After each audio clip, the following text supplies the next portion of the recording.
The games that I grew up with are better than the games that you grew up with. Sorry, it's just a fact. Unless, of course, you grew up with exactly the same games as me, in which case, wow, what a statistical anomaly. Impressive, really. Anyway, let's talk about the games that made me. Hey there, I said I was back, didn't I? Did you not believe me? Well, since I'm back and just ramping up on YouTube again, I thought it would be nice to kind of restart with a little introduction to who I am and where I came from. You know, give you a nice little base to work off of. So today we're going to be talking about the games that made me. Obviously, gaming has been a huge part of my life, but I believe there's a lot that you can learn about someone by exploring the foundation that their gaming life is built upon. So today we're going to do just that, but for me. In fact, today we're going to rank the games that I grew up on, the games that were foundational to my childhood and my young adulthood. And not only that, we're going to rank them not based just on their quality, but also based on how they feel in the nostalgia center of my brain. I'll try to explain this as I go along, but I will give and subtract points and rankings from games according to how good or important they feel to my gaming background. Disclaimers before we jump in. 1, this is not a comprehensive list. I am almost certainly missing some game or another that was core to my childhood, but I came up with this list in less than an hour. I'm apologizing now to my future self, who will almost certainly remember a game I'm missing immediately after posting this video. So, sorry, future self. Second, my opinions are my opinions. If you hate every single one of these games, that's okay. That's also wildly combative, but it's okay, and you can let me know all about it in the comments. I'll also say some of these games are not masterpieces by any stretch of the imagination, but again, they're important to me and how I think about gaming. And finally, just to say it up front, I am incredibly biased and nostalgic about some of these titles. Deal with it. So let's begin.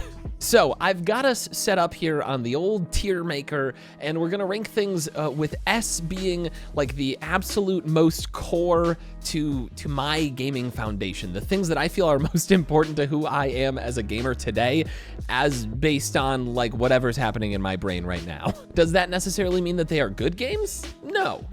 But I will try to take into account like what I feel is the quality of the game, you know? I'm not just gonna put like all the garbage at the top. I think having some amount of quality earns you points. I think that also having some amount of nostalgic value, even if it's less than quality, earns you points. I'll also be upfront and say that some of these games are going to lose points because I have revisited them and not enjoyed them nearly as much.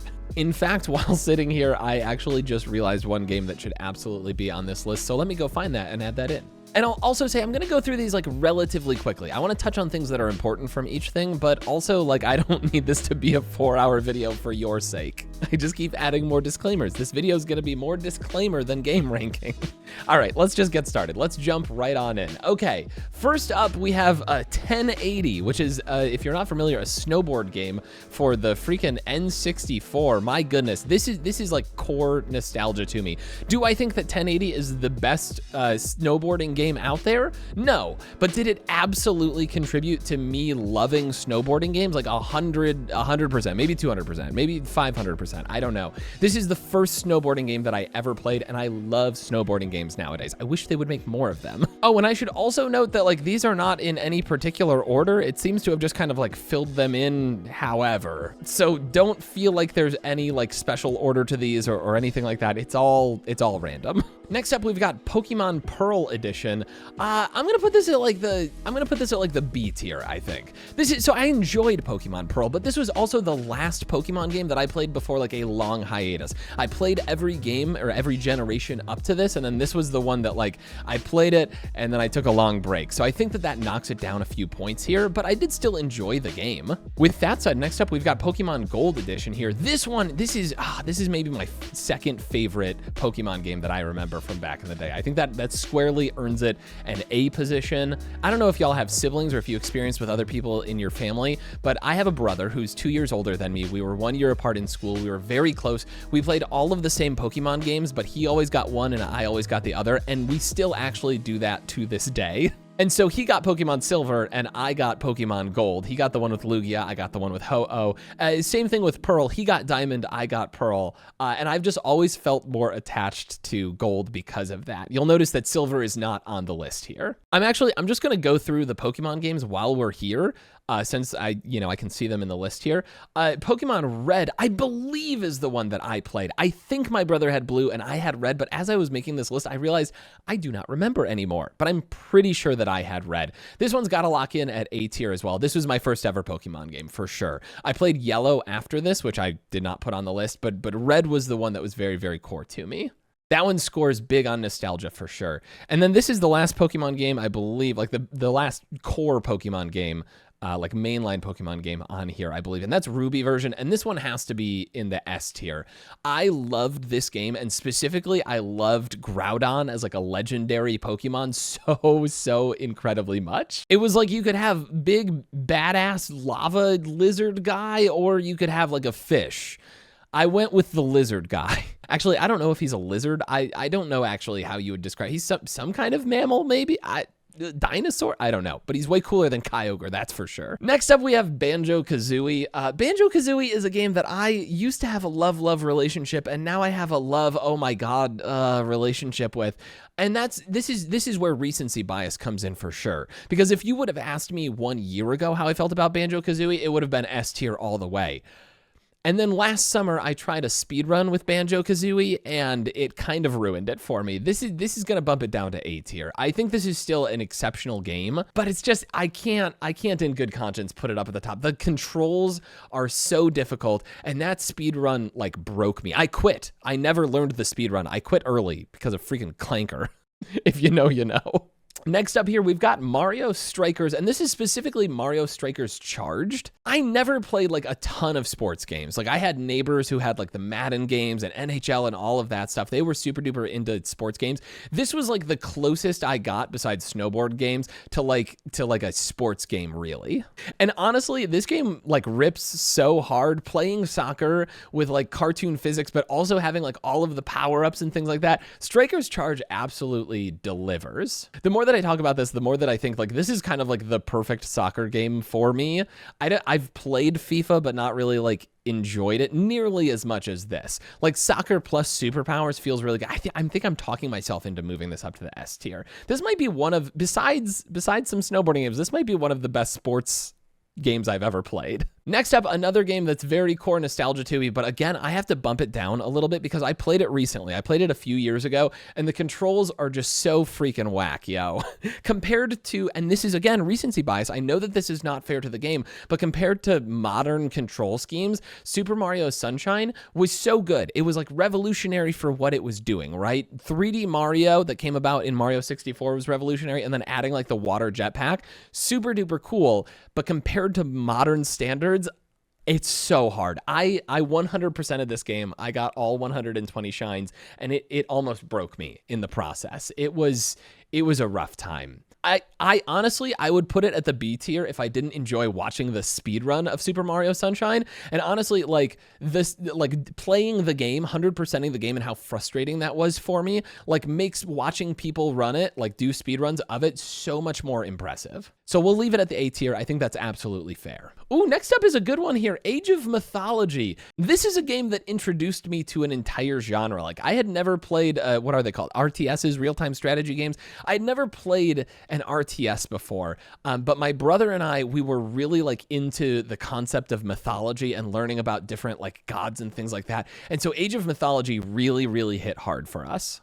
Now, admittedly, again, with the splitting games between siblings type of thing, my brother played more Age of Mythology, I played more Age of Empires, but I think conceptually, Age of Mythology, for the age that I was when we found it, was like a more sound game. But it really did introduce me to the RTS genre, which is something that I still enjoy to a degree. And I went on from here to enjoy a bunch more RTSs that we'll talk about in a little bit. Next up, Kirby Air Ride, absolute S tier, no notes, cannot give a single complaint about this game. This was peak sleepover gaming. I have multiple memories of going to friends' houses and just like no-lifing this game, playing it all night long. Like all of the different modes, all of the different mini games, all of that stuff. I honestly, I could be misremembering the game entirely. Like, my brain could just be making up how good it was because I have not touched it in a long time. But like, if there is a game that I have solid sleepover connections to or sleepover associations with, it is this game. This is the game that I think, oh yes, that is the stay up all night playing this game for hours on end with your buddies. You know, you're turning off the lights when you hear an adult moving upstairs, trying to convince them that you're asleep. They know that you're awake. They know that you're awake. But man, what a freaking joy it is. This one scores so incredibly high in nostalgia rating in my mind. Even if I were to go back to it and find that it was a trash game, it would never get lower than A tier. No, not a chance. And they're coming out with a sequel to this. They're coming out with Kirby Air Riders for the Switch 2, which I've got my pre-order in for. So that was one of the big selling points for the console for me, and I hope that it delivers as well as Kirby Air Ride did. I might have to have the boys over for a little sleepover with Kirby Air Riders when that comes out. That didn't sound exactly like I wanted it to, but you know what? I stand by it. No regrets. Next up, we've got Viva Pinata. This one is going to score a solid A. Do I think that this is the best game in the world? On quality, no. I think it scores probably somewhere around here, B or C level. But there was a spring break that I went on with my friends where we packed up the Xbox and we went to like the Wisconsin Dells, I think. And I think that we spent more time in our hotel room playing Viva Pinata than we did like going to water parks or any tourist attraction or anything like that. We were absolutely hooked, and it is the memory of that trip for me. This is another one where like, honestly, I think this game is not even that stellar, but on nostalgia value alone, it goes up into the A tier. I'm at the point where like, am I gonna ever rate anything under a B? I don't know. I don't even know if that many things are gonna fall into the B tier. I don't know. Maybe I didn't think this through well enough. So be it. We're here. Next up is Banjo-Tooie, the coveted sequel to Banjo-Kazooie, which made it in at the A tier. But I only have good memories of Banjo-Tooie. I did not go back and try to speedrun it recently, and so I don't have any of those negative emotions tied to it. We're going to drop it in the S tier. We're going to leave it right there. I know it's a very well-regarded sequel, and so I'm just going to let it live that way in my brain. Next up, we're jumping into the Super Smash Bros. Realm, which I think we've got a couple of on the list here. Super Smash Bros. Brawl is the one that came out for the Wii, and I loved this game. I know that there are some diehard Melee fans out there, but for me, really, Super Smash Bros. Brawl was like the game for me. I remember when they announced this, I was like on all of the news websites. I was at school in the computer labs, like ignoring my work and like looking up all of the details about Super Smash Bros. Brawl. And when it came out, I was absolutely enthralled. My brother and my friends, we played it so often. It was like the game that was always loaded into our Wii. And so if there was like a party or friends visiting, like family friends visiting or something like that, this was the one that we were like, all right, we're going to go down to the basement. It's already in the Wii. We're all just going to load up. Everybody grab a controller. We're playing Brawl. God, good memories. And like, do I think that I was ever good at Super Smash Bros. Brawl? No, but I loved it. Coming up next, we've got StarCraft, and specifically, this is not just original StarCraft. This is StarCraft The Brood War expansion, and this one has to jump immediately to the S tier for me. If Age of Mythology introduced me to real-time strategy games, StarCraft was like the real-time strategy game for me. I played so much StarCraft. I remember exactly what the menu was like. Like, I remember the sounds of this game so incredibly vividly in my head. And this was one where I played through the entire campaign. I loved every second of it. Like, I played through all 3 races in it, and I also played in the online community so often. If you're not familiar with StarCraft Brood War, there was an online option where people could custom make like game modes, and some of them were so incredibly creative. Some of them were like hide and seek, like cat and mouse type games. I remember this was where I played my first tower defense game. It wasn't an actual tower defense game. It was one that was built inside of StarCraft Brood War Online. One of the first games that I remember just like coming home from school and immediately going to the family computer and booting it up and being like, I'm just gonna play until my parents stop me. Like every single day, days on end. Oh, what a good time. Oh, what a good time. Okay, next up, we've got Call of Duty Black Ops. I'm going to put this one on like a solid B rating here. I think this is another one that gets a B for me. I played this game almost exclusively because I had a lot of friends that played it. This was when I was in like later high school and I really was getting into like shooter games. I had never really played shooter games before my friends got me into Call of Duty. And this one and Modern Warfare 2 were the two games that I played probably the most. Specifically, oh wait, no, I just realized this can't sit at B tier because I played so much. I played so much Call of Duty Zombies on Black Ops. That was my first experience with zombies. And this is another game where like my friends would come over to my house after school. I would get like 3 friends to just come over, or I'd get 1 friend and I'd have 2 waiting online for me. And we would just play zombies over and over and over again. And I remember all of the expansions, like every time they added a map, my friends would be over at my house and we would be playing Call of Duty Black Ops Zombies. This is maybe a game that I yearn for more than any other. Like I just miss the nostalgia of playing zombies with my friends. And we weren't terribly good at it, but we were having such a good time. It felt like there was so much like discovery going on. This was before any of us were like looking up secrets or anything like that. We just played it and played the heck out of it, and it was so good. Next up, Donkey Kong 64. I loved this game. I don't know if I would still love it today, though. I know that it can be kind of frustrating. It has really similar vibes to Banjo-Kazooie, but I don't want to put something in B tier just because I feel like I need to put more things in B tier. But Donkey Kong 64 might just go there. Again, I have a lot of really positive memories with this. I think this was actually like one of the first games on N64 that I remember fully beating the entire thing, but I also remember it taking a long time. Have I played a Donkey Kong game since this one? No, I have not. But I do remember this game quite fondly, even if it was a frustrating one for me. And maybe most importantly, like more importantly than anything else on here, I remember the DK rap. And if you don't know what the DK rap is, pause this video, go look it up. It's important, okay? Okay, we talked earlier about Age of Mythology. Next up here, we've got Age of Empires, which again, this was the one that I played. My brother played more Age of Mythology. I played more Age of Empires. I do remember sitting over my brother's shoulder and watching him play Age of Mythology. Like I still remember some of the cheat codes for both of these games. I don't know that I ever had more fun with cheat codes in any game than Age of Empires, though. There was one that you could, I think it was Age of Empires, where you could get bears that had Canadian flags on their back that shot lasers. I'm also fairly confident this was the one where you could just get like a car.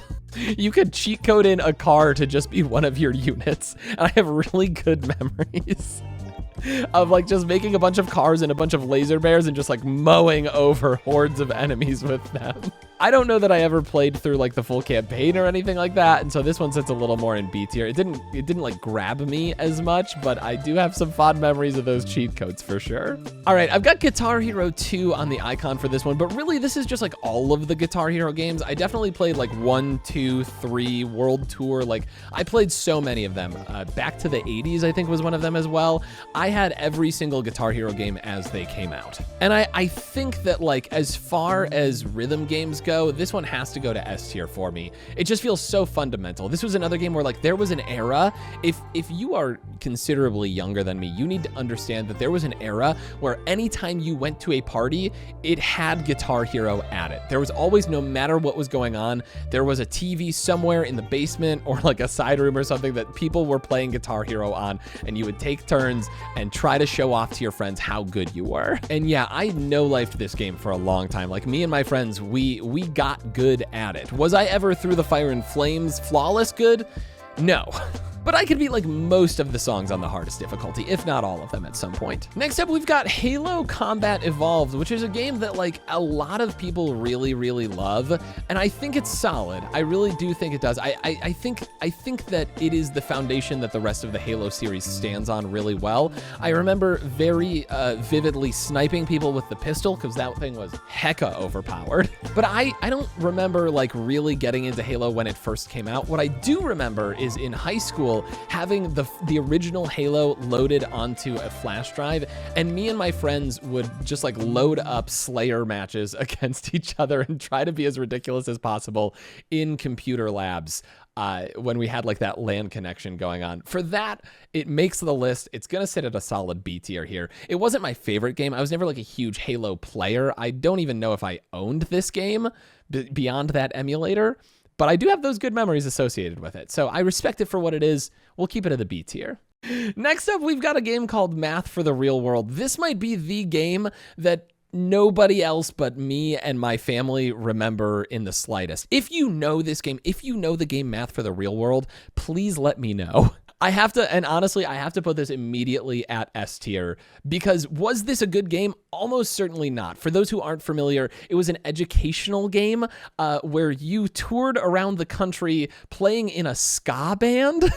And you did all of these different like puzzle games that tried to teach you math, essentially. Like there was one that was like Pipe Dream. There was one that was like working in like a restaurant. But you tried to like fund your tour playing these math games. The soundtrack, absolutely bumping. I still remember some of those songs. Like they still get stuck in my head to this day. It's gotta be S tier. This was like peak educational game content for my family. And like a lot of the early gaming that I did nostalgically was just video games that like my mom bought at the Sam's Club. And she said, oh, this looks educational. I'll give it to the kids. And we would spend hours playing these weird, ridiculous games. Are we there yet? Not yet. Are we there yet? Next up is my now second favorite Legend of Zelda game, but if you would have asked me before I played Legend of Zelda Breath of the Wild what my favorite Zelda game was, I would always say hands down Legend of Zelda The Wind Waker. This is an S tier game. It was like one of the first big like really adventurous games that I played, like big world adventure games that I ever played. I love the art style. I love the story of it. I remember like this was one of the first Zelda games that I beat by myself with like nobody else helping me out. And I just remember sitting in the basement of my parents' house. I finished it with nobody around. Like usually, I don't know if it was like this in your family, but usually when we finish a game, we'd be like get my brother, get somebody else to like come watch or something just to like experience it with me. But this one, I remember just like finishing it, sitting alone in my parents' basement on their huge tube TV and just setting down the controller afterwards and going, wow, that was incredible. I loved it so much. No hesitation. S tier for Legend of Zelda The Wind Waker. Next up is Luigi's Mansion, a game that I absolutely love. I'm going to drop this into A tier. Honestly, it probably would go into like B tier for me if I really thought about it critically, but I have a lot of like really great recency bias with this game, like a lot of good, more recent memories, because I like to watch people speedrun this game. It's one of the most like fun speed games for me to watch because it's not like terribly technical or anything like that. But it's really like a simple game to learn, but hard to master. And I really, really respect that. I have a lot of good recent feelings about Luigi's Mansion. I also think that Luigi's Mansion 3 is one of the best games that I have ever played. Even though that was a little bit later, it's not making it onto my nostalgia games list. But my appreciation for Luigi's Mansion 3 definitely bumps up my view of Luigi's Mansion, the original. Honestly, me and my brother played it. I don't know if we ever beat it, but I remember thinking, oh, a spooky Mario game? That's super fun. And I'd like to apologize to Luigi for calling his game a Mario game. That's on me. Speaking of Mario games, though, we've got a few here coming up. Mario Kart 64, this one goes into solid B tier for me. This might be the first like C tier game because it's not bad. And I played the heck out of it. I liked it so much.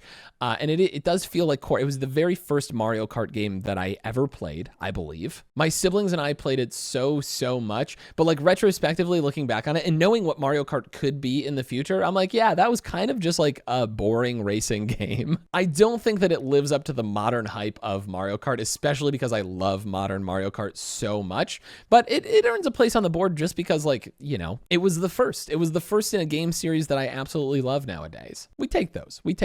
Next up, Mario Party 4. This one is gonna clock in the A tier, I think. When I think of Mario Party, this is the one that I'm usually thinking about. I went to like look through different Mario Party games as I was making this list, and this was the one where even just looking at the screenshots of the mini games, I was like, yes, that is Mario Party. That is exactly what I think of when I think of Mario Party. Hats off to Mario Party 4. You absolutely crushed it. Next up is Super Smash Bros. Melee. I did mention this previously when I talked about Brawl. I loved playing Melee, and I had played Super Smash Bros. 64. I remember I traded my cousin for this game because we loved the 64 version of Super Smash Bros.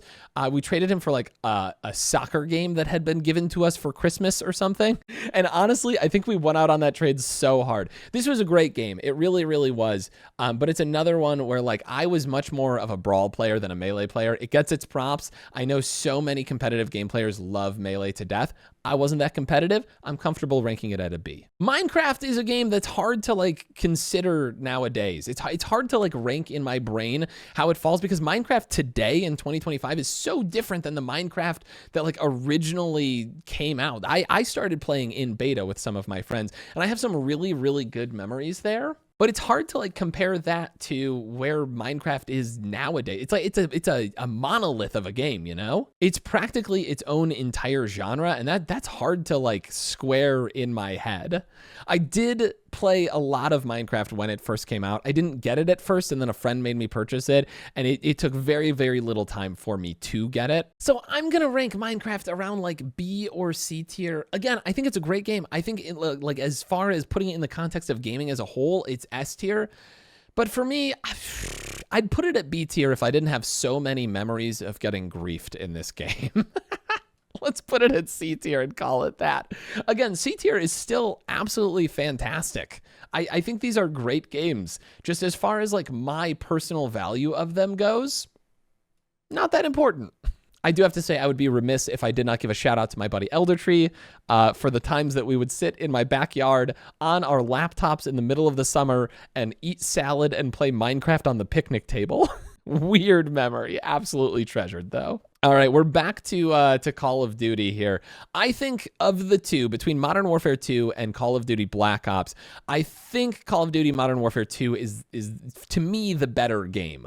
Black Ops wins on having zombies, but this was my first Call of Duty that I had ever played. And really, it was one of the first games that like got me into like cooperative gameplay. Like I would come home from school in high school and I would hop on, and I had a core group of like 4, 5, 6 guys that we would just play Modern Warfare 2 for like 3 hours after school every single day. We had like our little clan. It was very, very good.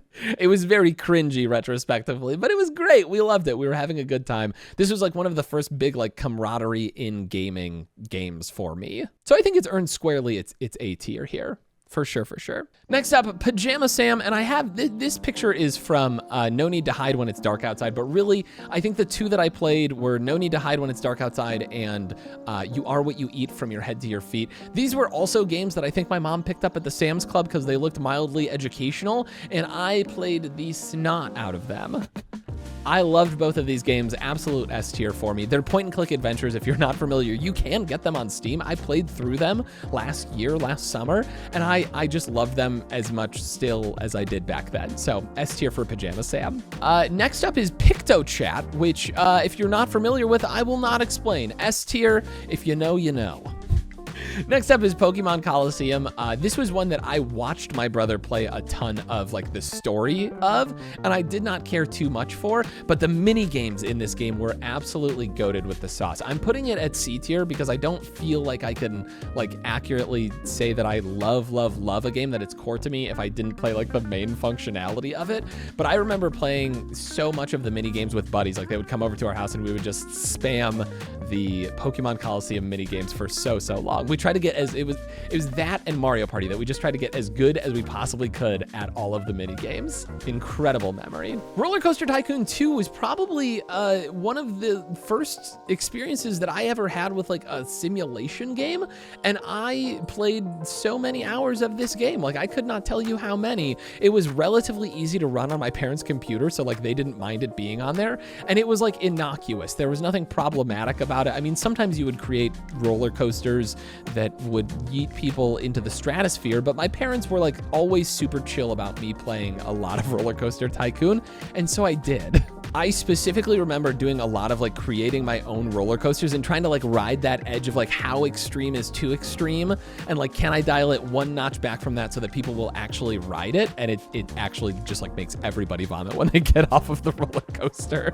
which is actually really fun for me to think about because I don't have the patience to do that anymore. Like I just do like when I play Planet Coaster, I just do like the stock standard roller coasters 99% of the time. Past me, kid me, had a lot more patience for that kind of thing. I didn't have any other responsibilities that were stressing me out or taking up my mental space. Next up, RuneScape. This is old school RuneScape, like 2007 scape.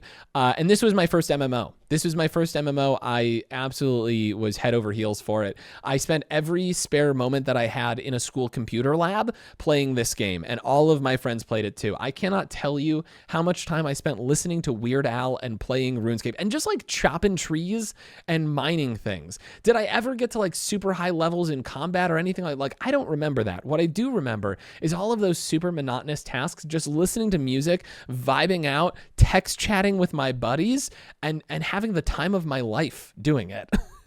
I went back to play RuneScape last year, old school RuneScape, and I very nearly got sucked into it. I had to stop myself because I was like, if I allow myself to do this, I will continue playing this game forever.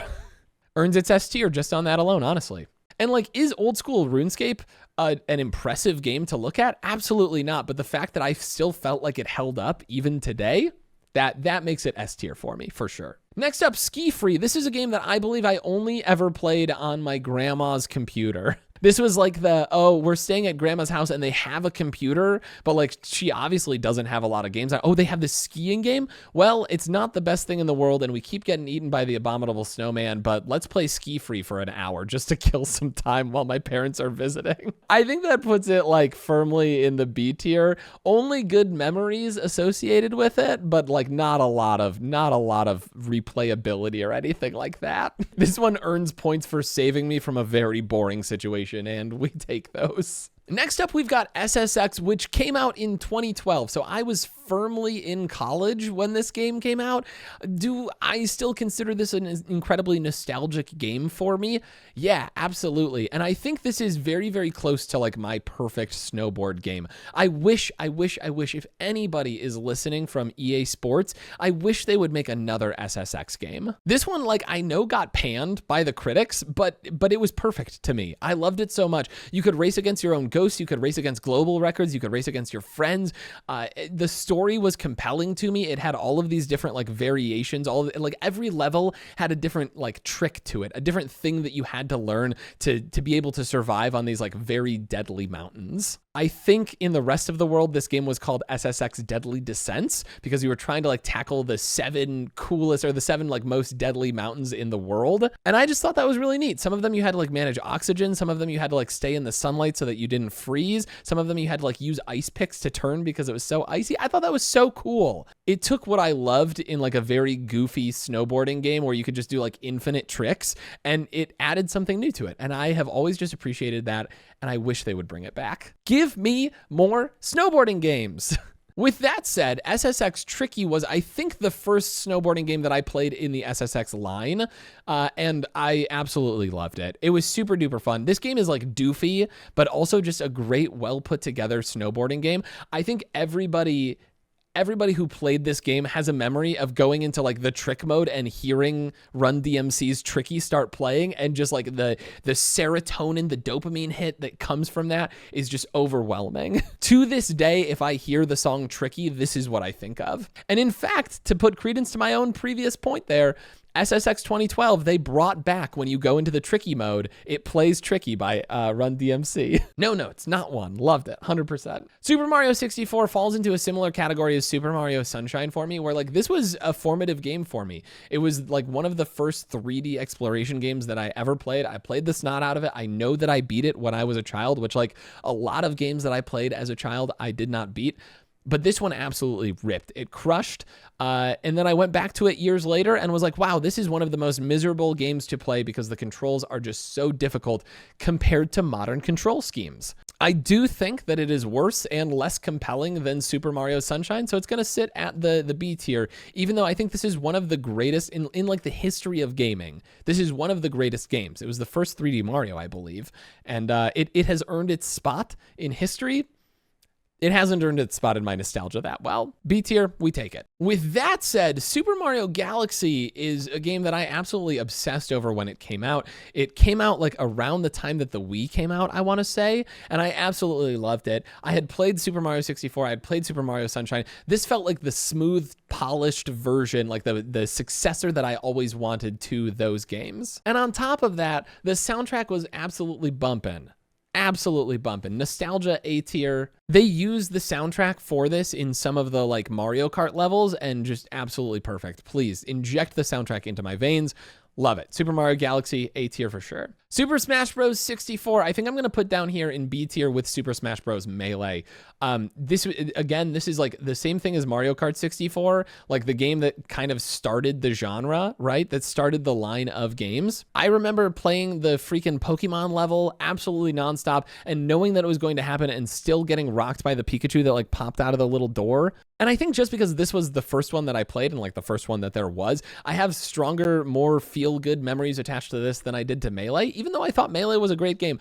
I think that even though it's like obviously not as good of a game as Melee, just because like technological advances, I think it still like earns a spot on the same tier. B tier, we love it. Again, another like, this was a great game. Do I want to go back and play it? No, let's leave it where it is in my brain because it might just get bumped down to the D tier, honestly. Next up, we've got The Legend of Zelda Majora's Mask. This was another one where we got two games. We got Ocarina of Time and we got Majora's Mask, and my brother and I split them. He played Ocarina, I played Majora's Mask. I know that like most Zelda fans rate Ocarina higher than Majora's Mask, but like that wasn't my game. That was my brother's game. Majora's Mask was my game. Was it very spooky? Yes. Did it maybe give me some nightmares? Yeah, probably, but I liked it a lot, and it was the one that was mine that I got to play.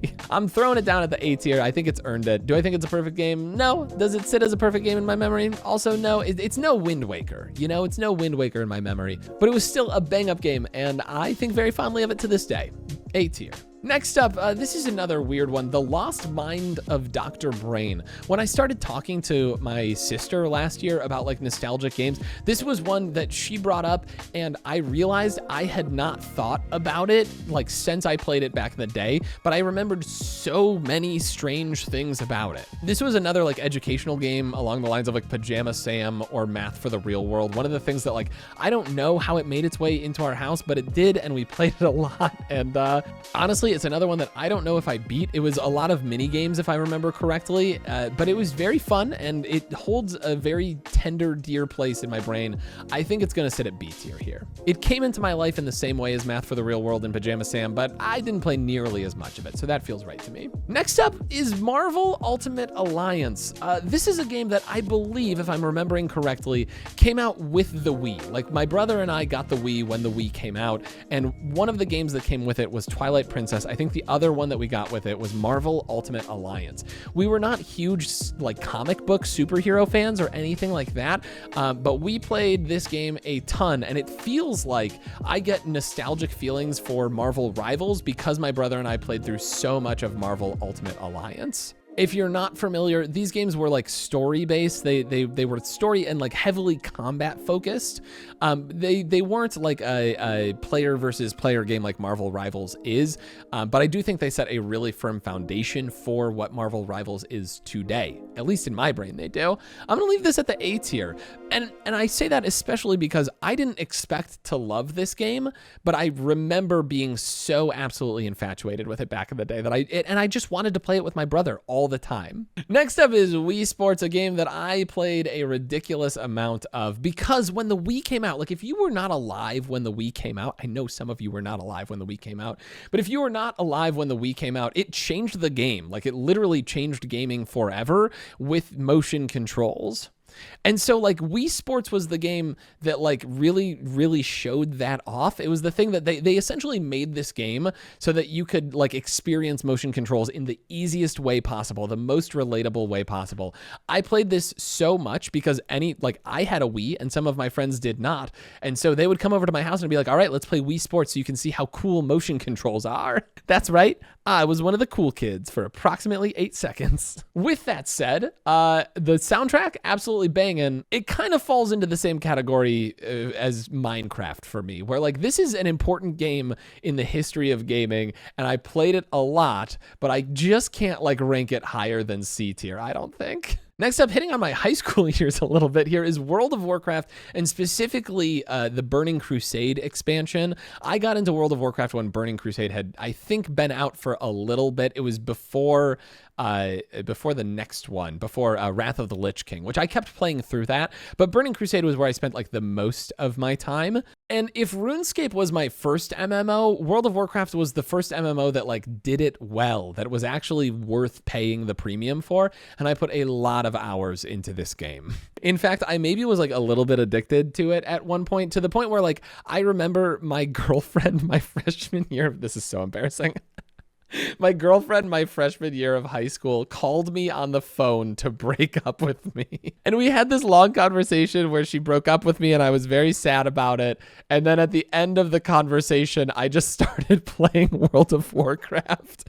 And like, she was trying to be really nice. And so she asked me what it was and just let me explain the entire game to her. Thinking back on it, what a weird, cringy thing. But like, it did happen. I will admit to it. But I loved World of Warcraft. I loved the Burning Crusade expansion. I played so much of it. I would be remiss if I did not mention it here. I still get the itch because of those days playing World of Warcraft back then. I still get the itch to jump back into it. And every once in a while I'll just like spin up a free character, play it for a little while, have those good nostalgic memories, and then set it down for a while. And I still appreciate it for that. Next up on the list was something that I added at the very end here, which is, this is just the logo for addictinggames.com.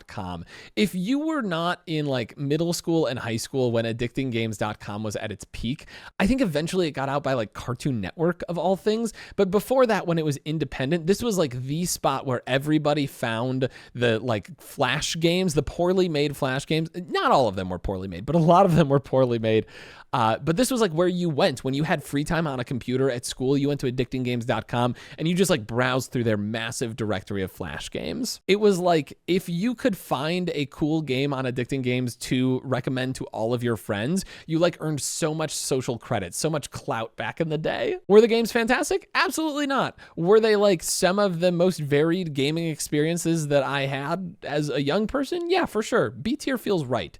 B tier feels absolutely right for like literally anything on addictinggames.com. And this is of course where you went because Newgrounds and things like that were not allowed on the school computers, but Addicting Games was for whatever reason. I'm sure it's banned nowadays. I'm absolutely certain of it. And last but not least, Red Alert 2.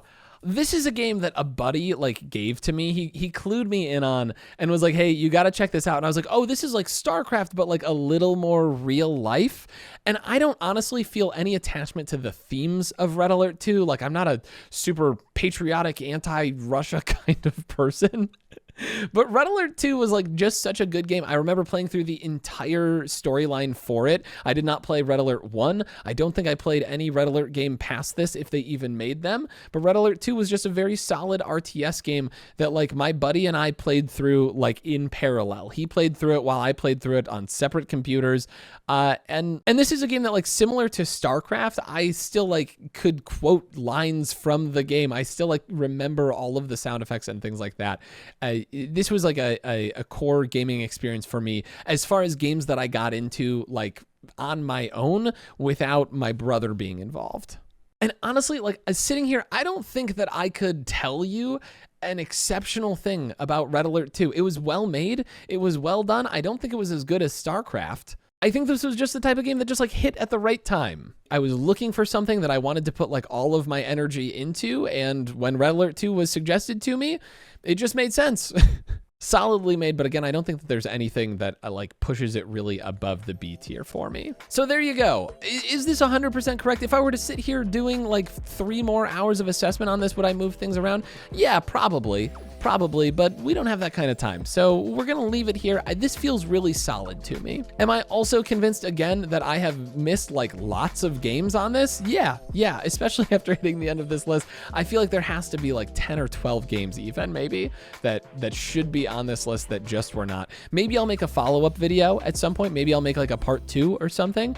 But these games do feel pretty core to me. And for throwing this together in just like an hour in the afternoon, this feels pretty good. And I hope that from this, you have gotten a good sense of like who I am and where I come from as a gamer. So there you have it. Thanks for watching. I had a lot of fun making this and looking back on some of these games, and I really hope that you did too. Like I said before, if you agree or disagree with me, please feel free to let me know in the comments. Also, if there are games that you feel like maybe I missed, like if you know me personally and you're like, oh yeah, you played a lot of this game, let me know. Because if I need to make a part 2, I will. Will it be immediately? Probably not, but you know, I'm open to the idea. If you'd like to see more of this kind of thing, please be sure to subscribe and click the bell. And if you did have a good time, I'd appreciate it if you would like the video and text the link to this video to your crush. I'm sure that they would like it as well. You just gotta let them know that you're thinking about them, right?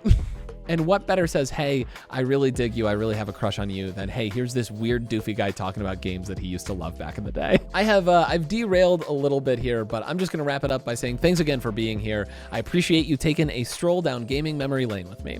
I'll see you in the next one. Bye.